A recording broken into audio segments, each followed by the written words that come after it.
Я полностью всю картину вспомнила на третий день после операции, 13 июля. Каждый раз, когда закрывала глаза, я вспоминала каждый его удар, который просто приходился по лицу. Мало того, что у меня полностью болит мое тело, и после операции, и после ударов, и всего, что он сделал со мной, у меня просто заболела душа от обиды, от злости.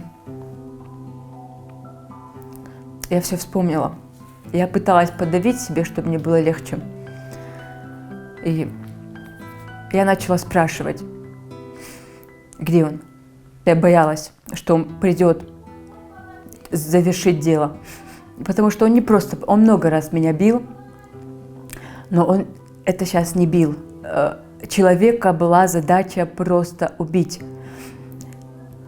Убить, почему я это говорю? Потому что он именно добивал. На каждый мой стон от боли он реагировал ударом. И вот когда вот последние удары его были ногой по голове, он просто проверил, добил он или не добил. Почему я ни кричать не смогла, ни позвать на помощь не смогла. Его первый удар просто сломал мне челюсть. Я от болевого шока не поняла, я подумала, у меня просто выпал зуб. Настолько там трещина была, что я подумала, что у меня просто выпал зуб.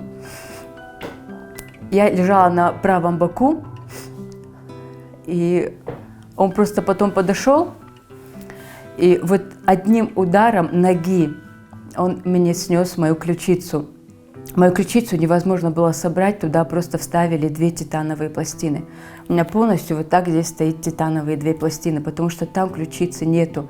Осколки с меня вытаскивали 2 часа. Чтобы понимали, у меня здесь тоже титановые пластины стоят. Здесь мне челюсть собирали болтами. У него диалог всегда начинался с того, что ты вернешься ко мне. Говорю, ну, Спартак, говорю, мы уже не живем 3 года. Я говорю, я не понимаю, зачем ты ходишь за мной, зачем ты меня караулишь. А в этот день я вышла в магазин, и он мне пишет смс-ку: 1, 2, 3, 4, 5, я иду тебя искать.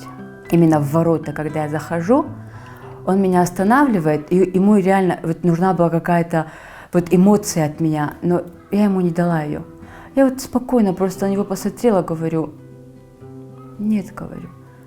Даже вот в этот вечер, я помню, я ему говорю, Спартак, говорю, просто вот как тебя можно простить после всего, что было? И он мне говорит, это прошлое, забудь об этом. Почему ты живешь прошлым? Давай начнем сначала. А как сначала начать, если систематически, вот постоянно повторяется поднятие руки его? И он мне говорит, говорит, точно, говорит, ты не вернешься? Я говорю, нет, Спартак, я не вернусь. И он ударил. После того, как меня избил, он меня взял за волосы и вытащил меня на улицу. 3-4 метра он меня протащил.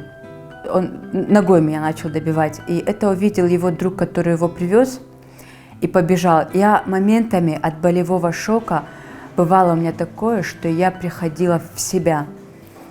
И его друг выскочил с машины. Я помню этот момент, что он выскакивает с машины, его друг, и бежит к нему. И я помню, что он на него прыгнул сверху и орет ему, что ты делаешь? И вот между ними завязалась потасовка. В плане того, что он его пытался с себя снять, он, по-моему, даже его ударил. И он его ударил, он его как-то попытался с себя снять, и он тогда пришел в себя. И он так посмотрел на меня, и вот еще вот раза 3 вот так голову мою ногой вот так пнул. Моя сестра была дома тогда, она укладывала ребенка, и он зашел, постучался к нам и говорит моей сестре, иди выгляни за своей сестрой, вызови ей скорую. И она выскочила, и за ней выскочил мой ребенок. Ну, она его увидела, наш ребенок общий с ним совместный. Она выбежала за ним, и мой ребенок, 4-летний ребенок, увидел картину, что ее мать валяется в крови, потому что у меня кровоизлияние в мозг было, и с ушей начала литься кровь. Он уехал. Мне вызвали скорую, приехала скорая. Меня увезли, и на следующий день соседям говорила, что папа убил маму. Мама в крови, была у мамы закрытые глаза, мама умерла, ее убил папа. Вот так она говорила все это время, пока я лежала неделю в коме, пока я лежала неделю в реанимации. Потом, когда мне сделали операцию, я когда уже пришла в себя, я когда все, ход событий вспомнила, мне очень больно было позвонить домой, потому что мне жалко было и моих родителей, то, что они перенесли это все очередной раз опять из-за него. Я позвонила моей маме, я просто сказала, дайте мне ее просто услышать, чтобы она меня услышала. Она, когда услышала мой голос, она говорит, мама, она не верила, что я позвонила. Я говорю, да, говорю, мама, говорю. Но я старалась не плакать, чтобы она не испугалась.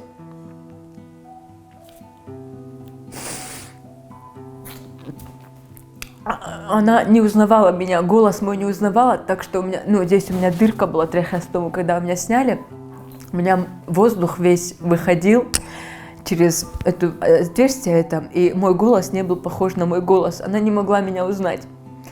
У каждой матери, наверное, есть с ребенком какие-то такие именно словечки, которые они говорят только своему ребенку, и ребенок именно на них откликается. У меня есть такие.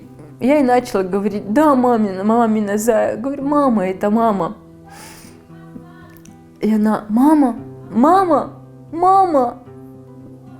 ты жива? Я говорю, да, зайчик мой, я жива. Ма, а у тебя глаза открыты?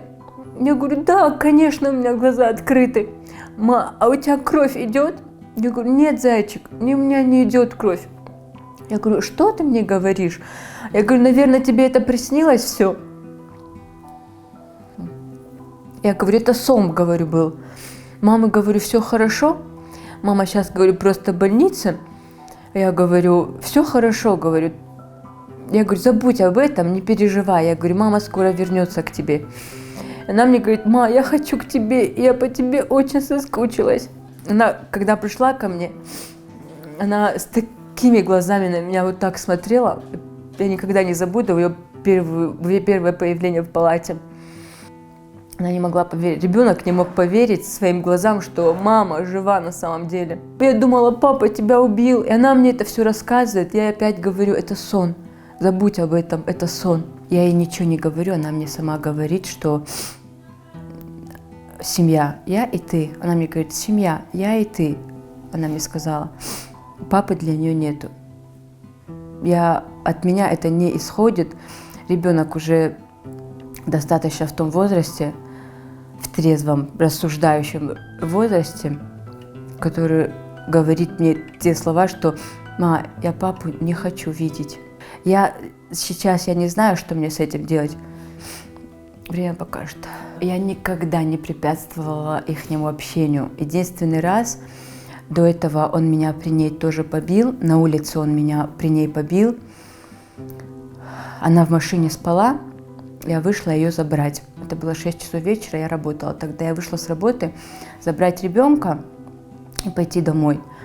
И он меня насильно начал заталкивать в машину, при этом меня ударяя дверцей машины. Он мне покалечил ногу и руку тогда. И на это все проснулся ребенок, и она вот эту картину все наблюдала, как он меня запихивал руками, ногами в машину. Она это все видела, и после этого она долгое время не хотела его видеть. Он все равно приходил к ней в садик. Я не знаю уже, что у них между ними произошло, что он ей сказал, я не знаю, но я никогда не препятствовала общению. Он отец, я всегда думала, он отец, пускай общается. Каждый мой выход из дома, он следил за мной. Он всегда караулил меня около садика. Он знал, где я работаю. Он меня караулил всегда после работы. И это были его слова. Я, говорит, не могу понять, почему ты не хочешь ко мне вернуться, если у тебя никого нету. И вот когда вот эта версия до меня дошла, что я якобы вела разгульный образ жизни,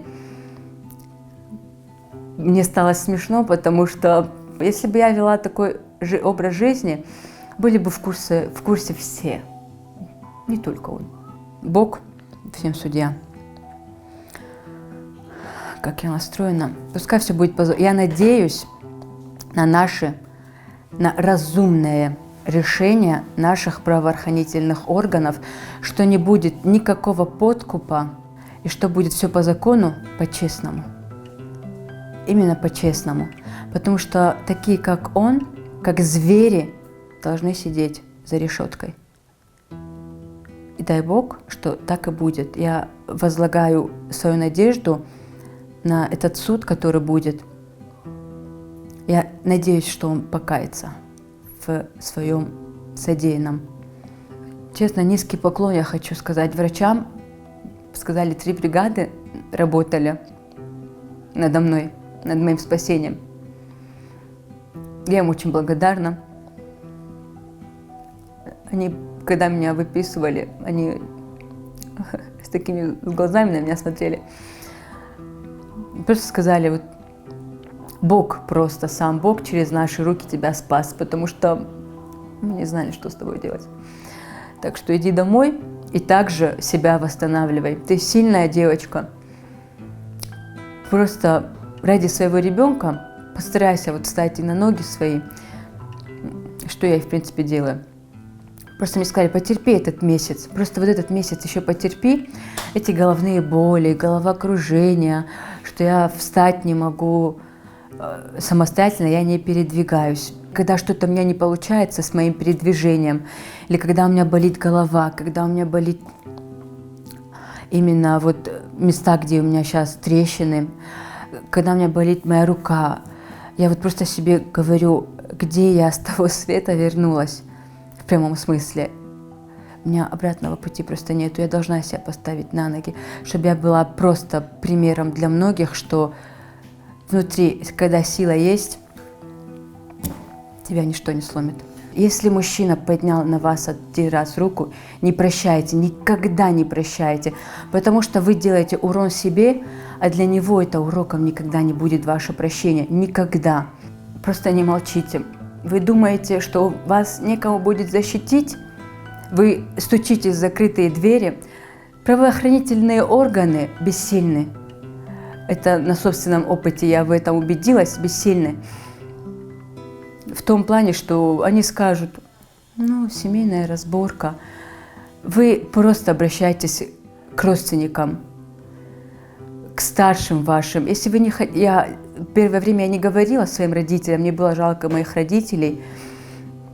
Я не говорила им, что он вот такое себе позволяет. Мне было их жалко. Вы не молчите. Если вы не хотите оказаться просто на моем месте, я инвалид.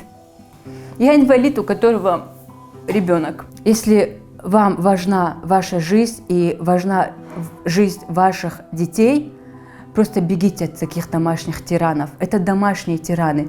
Ни за что, никогда не терпите ничто, даже грубого слова. Даже если он замахнется, никогда не терпите. Просто сломя голову бегите с детьми, чтобы психика ваша и вашего ребенка, которая потом с годами будет восстанавливаться, была в порядке.